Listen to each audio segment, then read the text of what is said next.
folks. I'm Mike from Sawmill Brewery up in the winterless north. With the Beer Hug box of the month. I'll just run you through what we've got. We've got the Session IPA here, 3.7%, delicious, great summer beer. A Pale Ale, Sawmill Pilsner, world famous in New Zealand. Extra Pale Ale, got the IPA. Next up is our Hazy series, where we've got Hazy Nelson Sauvignon IPA, a Hazy Pale Ale, which is a great summer quaffable beer. East Coast IPA, because we're from the East Coast, and it's an IPA.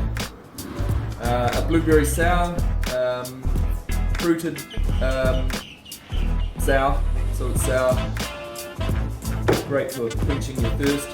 White Ale, this is just a new short run out.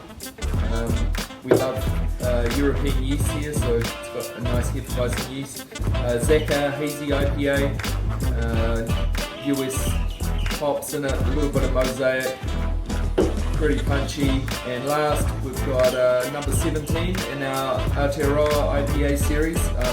This series is all about, it's a monthly series where we talk about what's great about New Zealand beer and the ingredients that go in it and the people that work in our industry. So that's a cracker, full of rewalker. Thanks guys, have an awesome holiday.